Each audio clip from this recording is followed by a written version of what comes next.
by Charlotte Brontë. Chapter 14. For several subsequent days I saw little of Mr. Rochester. In the mornings he seemed much engaged with business, and in the afternoon gentlemen from Millcote or the neighbourhood called, and sometimes stayed to dine with him. When his brain was well enough to admit of horse exercise, he rode out a good deal, probably to return these visits, as he generally did not come back till late at night.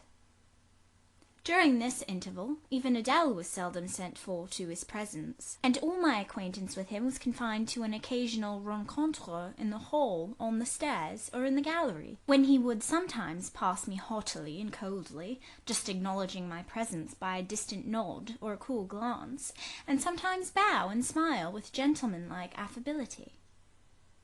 His changes of mood did not offend me, because I saw that I had nothing to do with their alteration. The ebb and flow depended on causes quite disconnected with me. One day he had had company to dinner, and had sent for my portfolio, in order, doubtless, to exhibit its contents. The gentleman went away early, to attend a public meeting at Millcote, as Mrs. Fairfax informed me, but the night being wet and inclement, Mr. Rochester did not accompany them.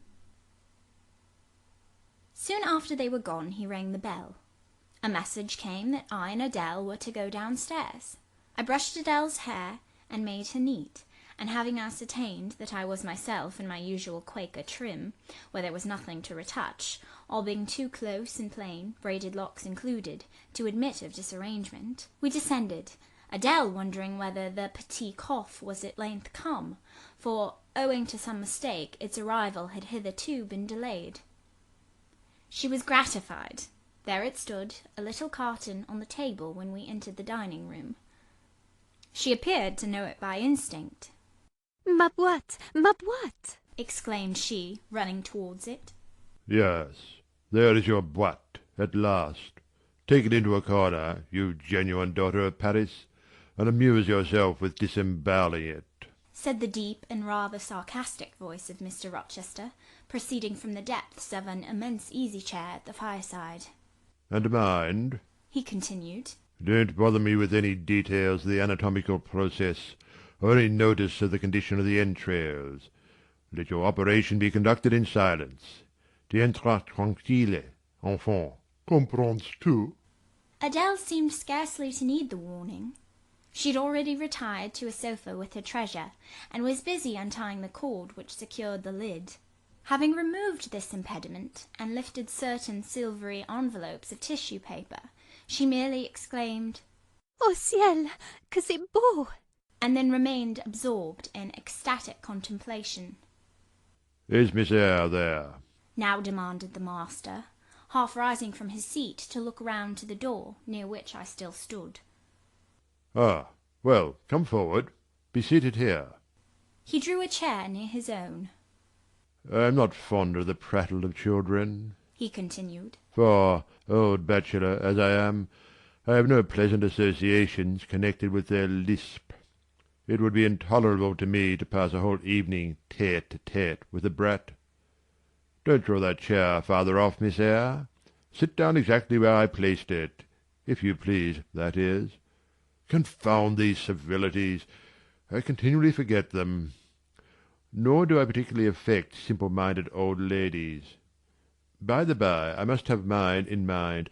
It won't do to neglect her. She is a Fairfax, or wed to one, and blood is said to be thicker than water. He rang, and dispatched an invitation to Mrs. Fairfax, who soon arrived, knitting-basket in hand. Good evening, madam. I sent to you for a charitable purpose. I have forbidden Adele to talk to me about her presents, and she is bursting with repletion. Have the goodness to serve her as an auditress and interlocutrice. It will be one of the most benevolent acts you ever performed.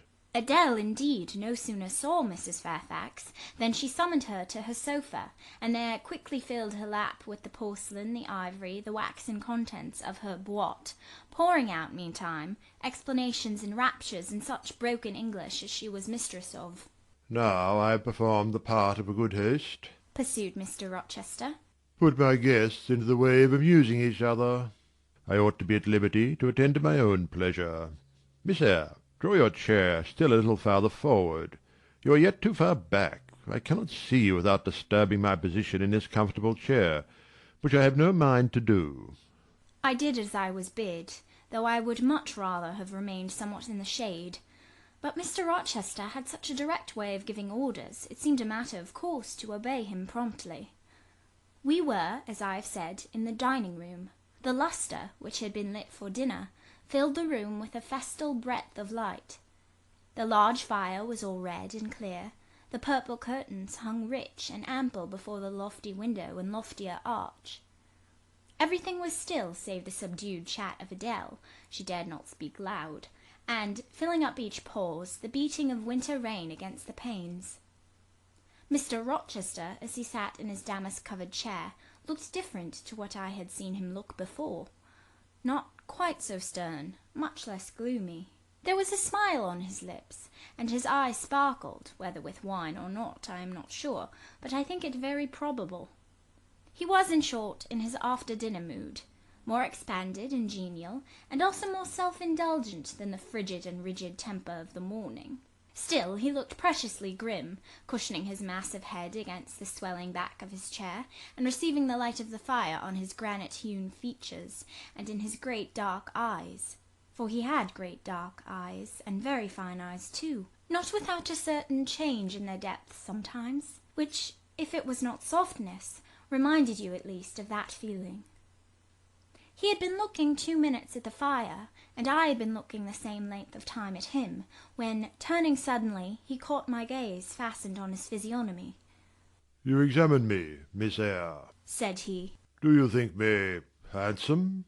I should, if I had deliberated, have replied to this question by something conventionally vague and polite, but the answer somehow slipped from my tongue before I was aware. "No, sir."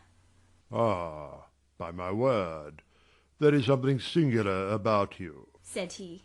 "You have the air of a little nonnette, quaint, quiet, grave and simple, as you sit with your hands before you, and your eyes generally bent on the carpet, except, by the by, when they are directed piercingly to my face, as just now, for instance.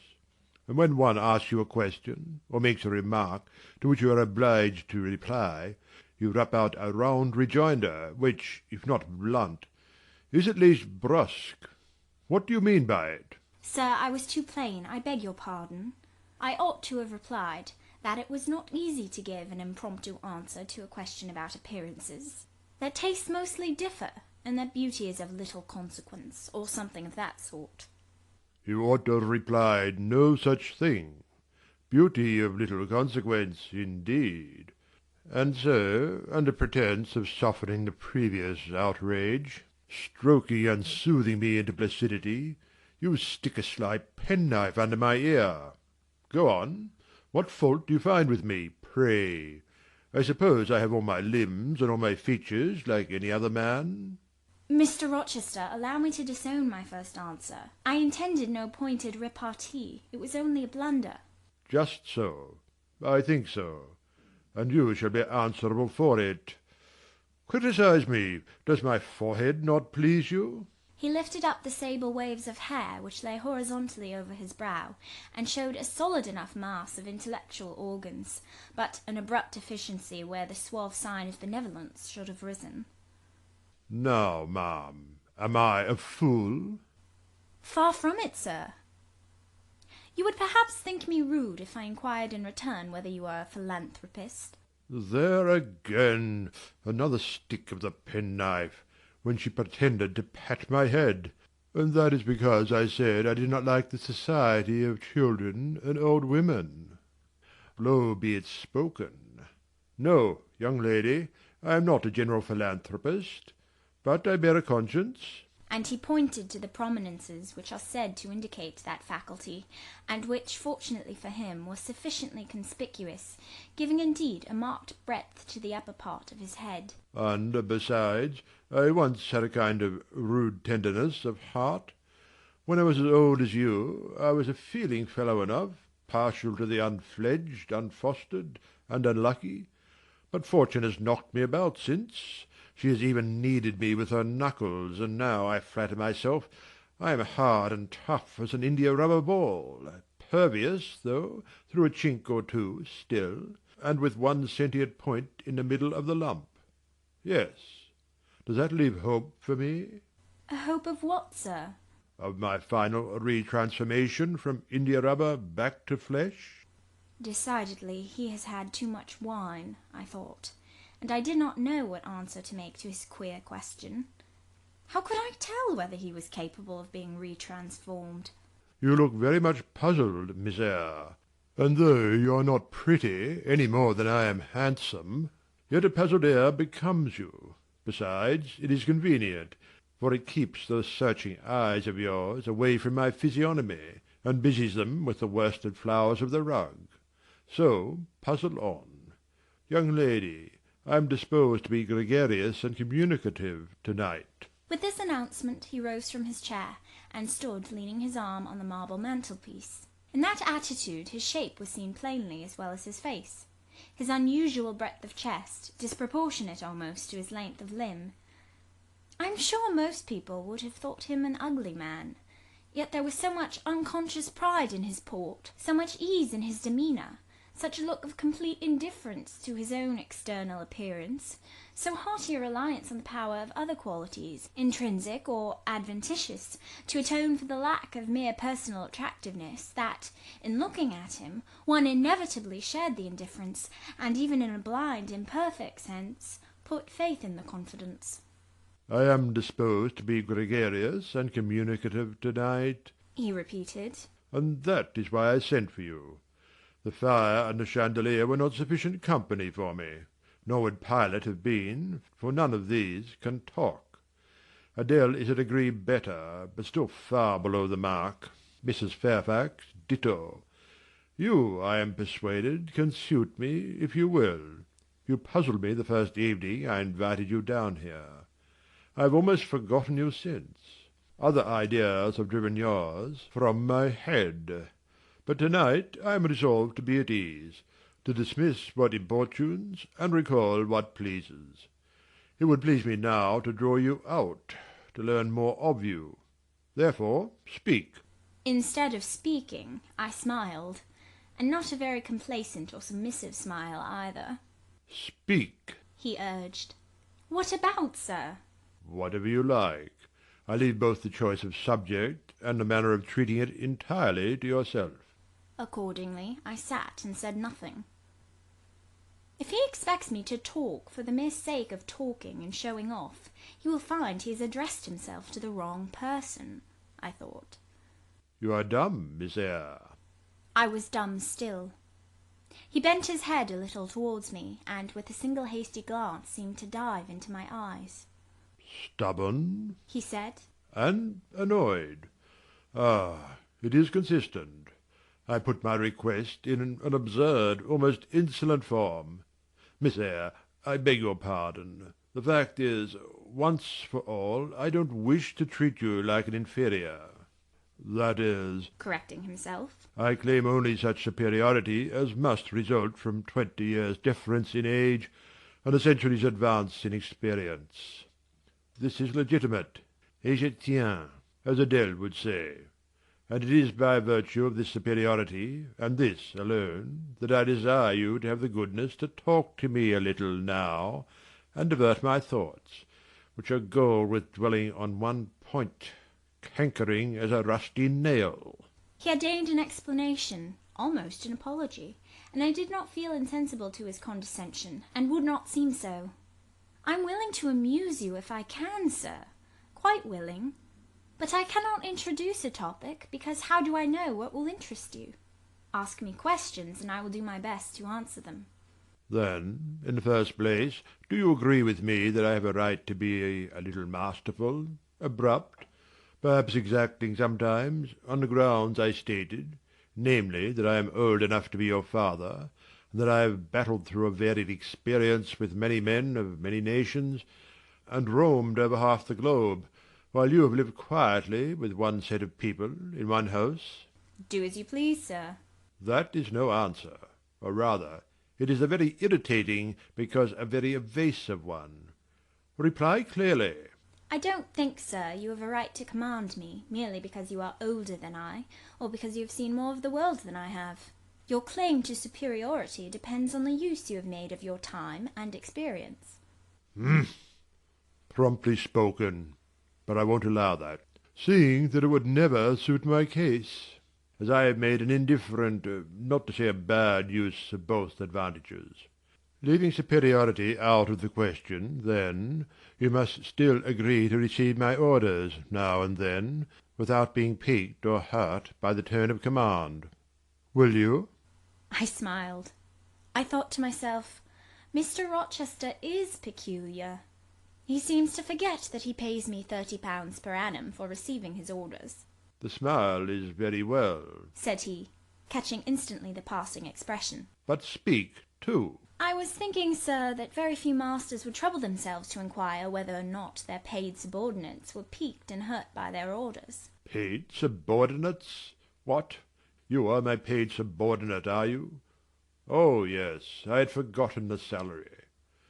Well, then, on that mercenary ground, will you agree to let me hector a little?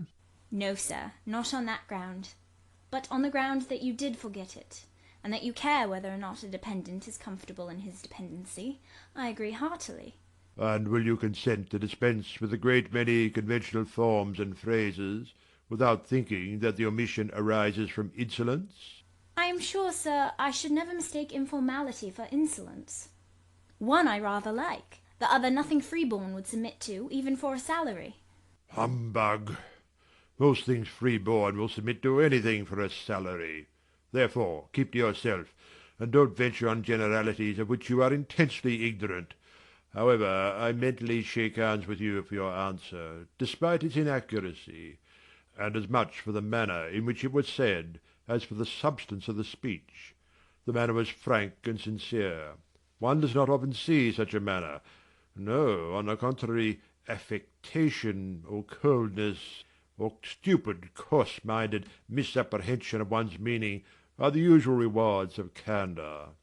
Not 3 in 3,000 raw school-girl governesses would have answered me as you have just done. But I don't mean to flatter you. If you are cast in a different mould to the majority, it is no merit of yours. Nature did it. And then, after all, I go too fast in my conclusions. For what I yet know, you may be no better than the rest. You may have intolerable defects to counterbalance your few good points. And so may you, I thought. My eye met his as the idea crossed my mind. He seemed to read the glance, answering as if its import had been spoken as well as imagined. Yes, you are right, said he. I have plenty of faults of my own. I know it, and I don't wish to palliate them, I assure you. God wot, I need not be too severe about others. I have a past existence, a series of deeds, a colour of life to contemplate within my own breast, which might well call my snares and censures from my neighbours to myself. I started, or rather, for like other defaulters, I like to lay half the blame on ill fortune and adverse circumstances, was thrust on to a wrong tack at the age of 21, and have never recovered the right course since. But I might have been very different. I might have been as good as you, wiser, almost as stainless. I envy you your peace of mind, your clean conscience, your unpolluted memory. Little girl, a memory without blot or contamination must be an exquisite treasure, an inexhaustible source of pure refreshment, is it not? How was your memory when you were 18, sir? All right, then. Limpid, salubrious. No gush of bilge water had turned it to fetid puddle. I was your equal at 18, quite your equal. Nature meant me to be, on the whole, a good man, Miss Eyre, one of the better kind. And you see I am not so. You would say you don't see it. At least I flatter myself I read as much in your eye. For where, by the by, what you express with that organ, I am quick at interpreting its language. Then take my word for it. I am not a villain, you are not to suppose that, not to attribute to me any such bad eminence. but owing, I verily believe, rather to circumstances than to my natural bent, I am a trite commonplace sinner, hackneyed in all the poor petty dissipations with which the rich and worthless try to put on life. Do you wonder that I avow this to you? Know that in the course of your future life you will often find yourself elected the involuntary confidant of your acquaintances' secrets. People will instinctively find out, as I have done, that it is not your forte to tell of yourself, but to listen while others talk of themselves. They will feel, too, that you listen with no malevolent scorn of their indiscretion, but with a kind of innate sympathy, none the less comforting and encouraging because it is very unobtrusive in its manifestations. How do you know? How can you guess all this, sir? I know it well. Therefore I proceed almost as freely as if I were writing my thoughts in a diary. You would say I should have been superior to circumstances. So I should. But you see, I was not. When fate wronged me, I had not the wisdom to remain cool. I turned desperate. Then I degenerated. Now, when any vicious simpleton excites my disgust by his paltry ribaldry, I cannot flatter myself that I am better than he. I am forced to confess that he and I are on a level. I wish I had stood firm. God knows I do. Dread remorse when you are tempted to err, Miss Eyre. Remorse is the poison of life. Repentance is said to be its cure, sir. It is not its cure. Reformation may be its cure, and I could reform. I have strength yet for that, if... But where is the use of thinking of it, hampered, burdened, cursed as I am? Besides, since happiness is irrevocably denied me, I have a right to get pleasure out of life, and I will get it, cost what it may. Then you will degenerate still more, sir. Possibly. Yet why should I, if I can get sweet, fresh pleasure? And I may get it as sweet and fresh as the wild honey the bee gathers on the moor. It will sting. It will taste bitter, sir. How do you know? You never tried it. How very serious, how very solemn you look. And you are as ignorant of the matter as this cameo head. Taking one from the mantelpiece. You have no right to preach to me, you neophyte, that have not passed the porch of life, and are absolutely unacquainted with its mysteries. I only remind you of your own words, sir. You said error brought remorse, and you pronounced remorse the poison of existence. And who talks of error now? I scarcely think the notion that flitted across my brain was an error. I believe it was an inspiration rather than a temptation. It was very genial, very soothing. I know that. Here it comes again. It is no devil, I assure you, or if it be, it has put on the robes of an angel of light. I think I must admit so fair a guest when it asked entrance to my heart. Distrust it, sir. It is not a true angel. Once more, how do you know? By what instinct do you pretend to distinguish between a fallen seraph of the abyss and a messenger from the eternal throne, between a guide and a seducer? I judged by your countenance, sir, which was troubled when you said the suggestion had returned upon you. I feel sure it will work you more misery if you listen to it. Not at all. It bears the most gracious message in the world. For the rest, you are not my conscience-keeper, so don't make yourself uneasy. Here, come in, bonny wanderer. He said this as if he spoke to a vision, viewless to any eye but his own. Then, folding his arms, which he had half extended on his chest, he seemed to enclose in their embrace the invisible being. Now, He continued, again addressing me. I have received the pilgrim, a disguised deity, as I verily believe. Already it has done me good. My heart was a sort of charnel. It will now be a shrine. To speak truth, sir, I don't understand you at all. I cannot keep up the conversation because it has got out of my depth. Only one thing I know. You said you were not as good as you should like to be, and that you regretted your own imperfection. One thing I can comprehend. You intimated that to have a sullied memory was a perpetual bane. It seems to me that if you tried hard, you would in time find it possible to become what you yourself would approve, and that if, from this day, you began with resolution to correct your thoughts and actions, you would in a few years have laid up a new and stainless store of recollections, to which you might revert with pleasure. Justly thought, rightly said, Miss Eyre. And at this moment I am paving hell with energy. Sir? I am laying down good intentions which I believe durable as flint. Certainly my associates and pursuits shall be other than they have been. And better. And better. So much better as pure ore is than foul dross. You seem to doubt me. I don't doubt myself. I know what my aim is, what my motives are, and at this moment I pass a law unalterable as that of the Medes and Persians, that both are right. They cannot be, sir, if they require a new statute to legalize them. They are, Miss Eyre, though they absolutely require a new statute. Unheard-of combinations of circumstances demand unheard-of rules. That sounds a dangerous maxim, sir, because one can see at once that it is liable to abuse. Sententious sage. So it is. But I swear by my household gods not to abuse it. You are human and fallible. I am. So are you.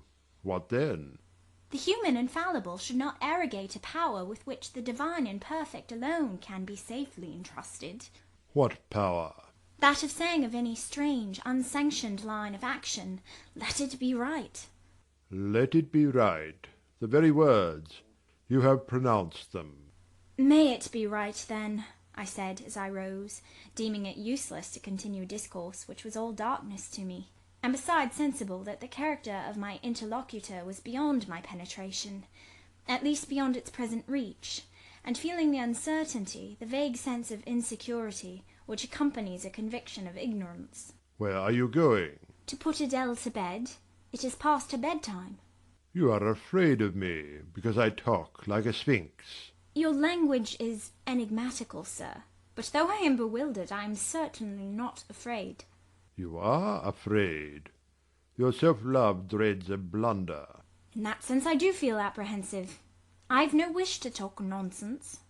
If you did, it would be in such a grave, quiet manner I should mistake it for sense. Do you never laugh, Miss Eyre? Don't trouble yourself to answer. I see you laugh rarely. But you can laugh very merrily. Believe me, you are not naturally austere, any more than I am naturally vicious. The lowered constraint still clings to you somewhat, controlling your features, muffling your voice, and restricting your limbs. And you fear in the presence of a man and a brother, or father, or master, or what you will, to smile too gaily, speak too freely, or move too quickly. But in time I think you will learn to be natural with me, as I find it impossible to be conventional with you. And then your looks and movements will have more vivacity and variety than they dare offer now. I see at intervals the glance of a curious sort of bird through the close-set bars of a cage. A vivid, restless, resolute captive is there. Were it but free, it would soar cloud-high. You are still bent on going? It has struck 9, sir. Never mind. Wait a minute. Adele is not ready to go to bed yet. My position, Miss Eyre, with my back to the fire and my face to the room, favours observation. While talking to you, I have also occasionally watched Adele. I have my own reasons for thinking her a curious study, reasons that I may, nay, that I shall impart to you some day. She pulled out of her box about 10 minutes ago a little pink silk frock. A rapture lit her face as she unfolded it. Coquetry runs in her blood, blends with her brains, and seasons the marrow of her bones. Il faut que je le sais, cried she, et à l'instant même. And she rushed out of the room. She is now with Sophie, undergoing a robing process. In a few minutes she will re-enter, and I know what I shall see, a miniature of Céline Varens, as she used to appear on the boards at the rising of... but never mind that. However, my tenderest feelings are about to receive a shock. Such is my presentiment. Stay now to see whether it will be realized. Ere long, Adele's little foot was heard tripping across the hall. She entered, transformed as her guardian had predicted. A dress of rose-coloured satin, very short, and as full in the skirt as it could be gathered, replaced the brown frock she had previously worn.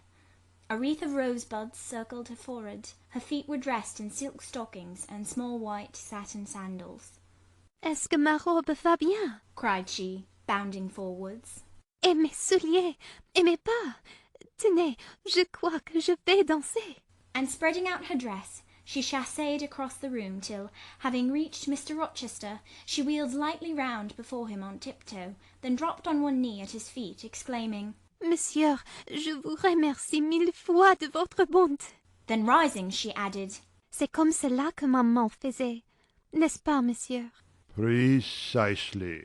was the answer. And, comme cela, she charmed my English gold out of my British breeches pocket. I have been green too, Miss Eyre. Aye, grass green. Not a more vernal tint freshens you now than once freshened me. My spring is gone, however, but it has left me that French floweret on my hands, which, in some moods, I would fain be rid of, not valuing now the root whence it sprang, having found that it was of a sort which nothing but gold dust could manure. I have but half a liking to the blossom, especially when it looks so artificial as just now. I keep it, and rear it rather on the Roman Catholic principle of expiating numerous sins, great or small, by one good work. I'll explain all this some day. Good night. End of chapter 14.